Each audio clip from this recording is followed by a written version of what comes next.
భగవతి శరణం. శ్రీదేవి భాగవతం. రచన సుబ్రహ్మణ్యం పిళ్ళై గిరిధరన్ గారు. వ్యాఖ్యానము శ్రీమతి మిగతా లక్ష్మి.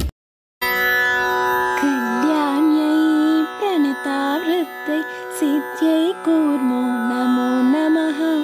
నైర్యత్యై భూభృతాం లక్ష్మి శర్వాణ్యై తే నమో నమః. కళ్యాణ్యై ప్రణతావృత్తై సిద్ధై కూర్మో నమో నమః. నైర్యత్యై భూభృతాం లక్ష్మి శర్వాణ్యై తే నమో నమః.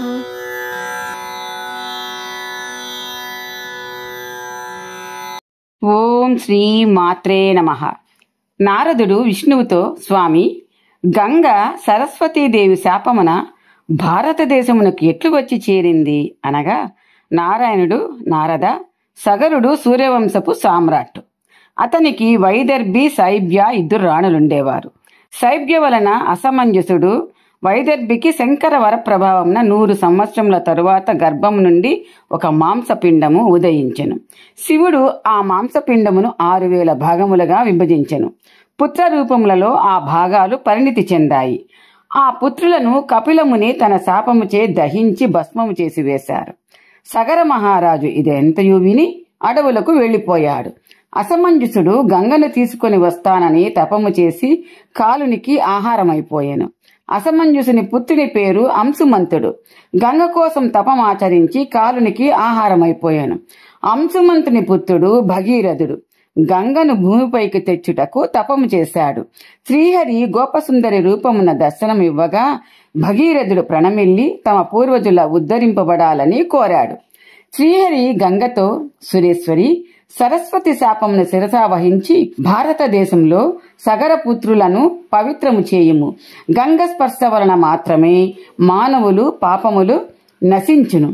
గంగా నదిలో ప్రవేశించిన చేష్టారహితుడుగా ఉండవలను. అనగా చేతులు కాళ్లను కదల్చకుండా శాంత భావంతో స్నానం చేయాలి. దీనినే మౌసల స్నానము అంటారు. చంద్రగ్రహణ సమయంలో గంగలో స్నానం చేయుట వలన 1,000,000 రెట్లు అధిక పుణ్యము లభించును. సూర్యగ్రహణ సమయమున దానికంటే 10 రెట్లు పుణ్యం ఎక్కువగా లభించును. గంగ భగీరథుల ఎదుట శ్రీహరి ఇదంతయు చెప్పగా, గంగ, నాథ, మీ ఆజ్ఞ మేరకు నేను భారతదేశమునకు వెళుతున్నాను. మానవుల పాపములు నా మీద పడవేయుదురు.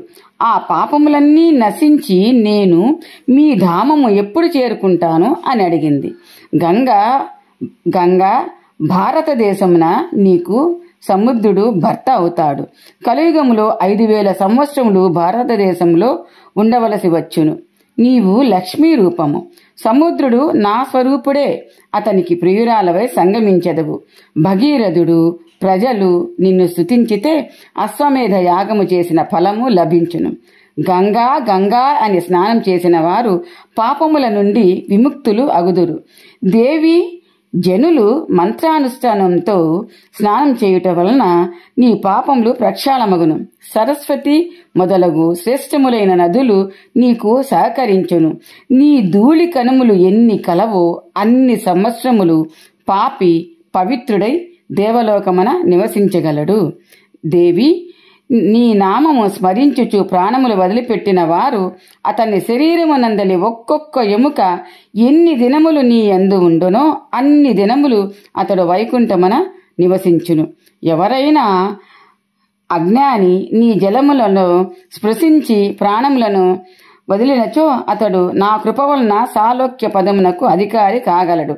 ఎక్కడ మరణించినను చనిపోవు సమయమున నీ నామం స్మరించినచో బ్రహ్మ ఉన్నంత కాలము అతడు నా ధామమున ఉండును అని శ్రీహరి గంగతో పలికి భగీరథునితో, రాజా, గంగను స్తుతించి పూజించు అనగా జ్ఞాన స్తోత్రాలతో భగీరథుడు గంగా పూజ నిర్వహించాడు.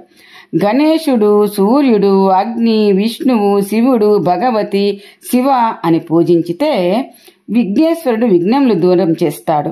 సూర్యుడు ఆరోగ్యాన్ని ఇస్తాడు. అగ్ని పవిత్రతకు, లక్ష్మిని పొందుటకు విష్ణువు, జ్ఞానార్జనకు శివునిని, ముక్తిని పొందుటకు భగవతి శివాదేవిని పూజించాలి. కన్వ శాఖోక్తంబున ఇలా వివరించబడింది.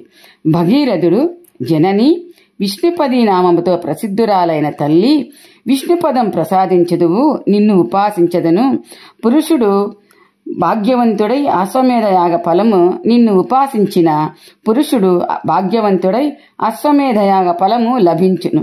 ప్రాతకాలమున గంగా స్తోత్రము పఠించినచో గంగా స్నానము ఫలము లభించును. నిన్ను నేను ఉపాసిస్తున్నాను అనెను.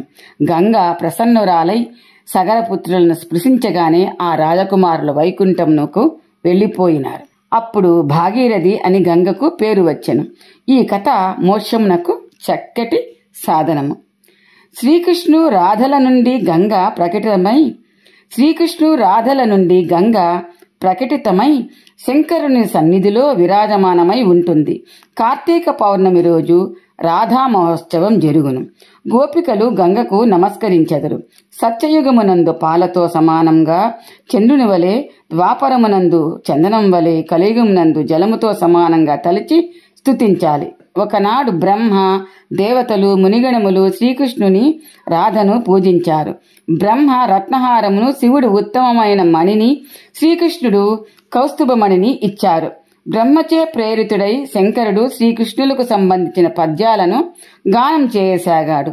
దేవతలు తమ్ము తాము మరచిపోయారు. రాసమండలమంతయు జలమయమైనది. రాధాకృష్ణుల జాడ కనిపించలేదు. అప్పుడు ఆకాశవాణి, నేను రాధా జలరూపమును ధరించాము. శంభుడు నా ఆజ్ఞను పాలించును. విధాత వేదములకు అంగభూతములకు తంత్రశాస్త్రములు నిర్మించు అని శంకరునితో చెప్పు. దానితో స్తోత్రములు, పూజా విధానము, మంత్రములు, కవచములు ఉండవలను. శంకరుడు దేవసభయందు ఇట్లు చేయుటకు దృఢమైన ప్రతిజ్ఞ చేసినచో నా దర్శన భాగ్యం లభించును అని ఆకాశవాణి ద్వారా శ్రీహరి పలికెను. పరబ్రహ్మ భగవంతుడు శ్రీకృష్ణుడే గంగగా రూపొందాడు. అంటే రాధాకృష్ణులు గంగ రూపముగా ప్రకటితులైరి. రాధాకృష్ణుల నుండి ప్రకటితురాలైన గంగ భుక్తి, ముక్తి రెండూ ప్రసాదిస్తుంది. కలియుగంలో సరస్వతీ శాపముచే గంగ భారతదేశమునకు వచ్చును. గడువు పూర్తి కాగానే శ్రీహరి ఆజ్ఞతో వైకుంఠము చేరుకొనను. అట్లే సరస్వతి భారతదేశమును వదిలి శ్రీహరిధామమును, శాపం పూర్తి కాగానే లక్ష్మి పరమాత్మ దగ్గరకు వచ్చును. గంగా, సరస్వతి, లక్ష్ములే శ్రీహరికి ప్రియమైన భార్యలు. తులసిని కలుక్కున్నచో నలుగురు పత్నులు అని వేదములందు ప్రసిద్ధము. గోలోకములో శ్రీకృష్ణ రూపం చూచి గంగ పులకితురాలయ్యను. ఇంతలో రాధిక అచ్చటికి వచ్చి విరాజమానమై ఉండెను. గోపకులు కృష్ణుడు రాధికను స్తుతించిరి. రాధ గంగతో సంభాషించుచుండెను. యోగములో ప్రవీణురాలైన గంగ సభా మధ్యమునే అదృశ్యమై జలములందు ప్రవేశించింది. రాధ గంగను వెతికింది. అన్ని చోట్ల జలము లేకుండా పోయింది. బ్రహ్మ, విష్ణువు, శంకరుడు, దేవతలు గోలోకమునకు వచ్చారు. కృష్ణులకు వారందరూ ప్రణమిల్లిరి. శ్రీకృష్ణుడు శ్రీరాధతో కూడి విరాజమానుడై ఉండెను. శ్రీకృష్ణుడు రాధ రూపమును, రాధ కృష్ణ రూపమును ధరించగా బ్రహ్మదేవుడు సందిగ్ధానికి లోనయ్యాడు. బ్రహ్మ, దేవతలు గంగ కోసము ప్రార్థించిరి. గంగ శ్రీకృష్ణుని నుండి జన్మించినది. శంకర భగవానుని సంగీతమిచ్చే గంగ ద్రవరూపములో ప్రకటితరాలైంది. గంగ ఎడల భేదభావం వలదు అని బ్రహ్మ చెప్పగా రాధ నవ్వింది. గంగ కృష్ణుని ప్రొటనువేలు నుండి బయటకు వచ్చి రాధను పూజించి వైకుంఠమునకు బయలుదేరింది. లక్ష్మి, సరస్వతి, గంగ, తులసి ఈ నలుగురు నారాయణుని పత్నులు. బ్రహ్మదేవ, గోలోకమున కాలచక్ర ప్రభావము ఉండదు. వైకుంఠము తప్ప మిగిలినదంతయు జలమయమైనది. బ్రహ్మదేవ, నీవు దేవతలతో కలిసి లోకాదులను సృష్టించు అని శ్రీకృష్ణుడు చెప్పెను. శ్రీహరి చరణ కమలముల నుండి గంగ ప్రకటితమయ్యను. ప్రజలు ఆమెను విష్ణుపది అని పిలిచెదరు అనగా నారదుడు గంగ విష్ణుదేవుని పత్ని ఎలా అయ్యింది అని ప్రశ్నించెను. ద్రవరూపిణి యగు గంగ సుశీలయ్యి ఒక దేవీ రూపంన విరాజిల్లుతున్నది. శ్రీకృష్ణుని నుండి ప్రకటిత అయిన గంగ ఇతరులను ఎవరిని భర్తగా వరింప కోరుట లేదు. రాధ దీనిని అంగీకరించలేదు. గంగ బుద్ధి కుశలతతో శ్రీకృష్ణుని చరణ కమలములందు ప్రవేశించెను. బ్రహ్మచే ఉపదేశించబడిన మంత్రముతో గంగ రాధను పూజించెను. శ్రీకృష్ణుడు స్వయంగా 2 భాగాలుగా విభజితుడై 2 భాగాలలో ఒక భాగము శ్రీకృష్ణుడయ్యను, రెండవ భాగము శ్రీహరిగా ప్రకటితమయ్యను. శ్రీకృష్ణుని వామాంగము నుండి శ్రీరాధ ఆవిర్భవించెను.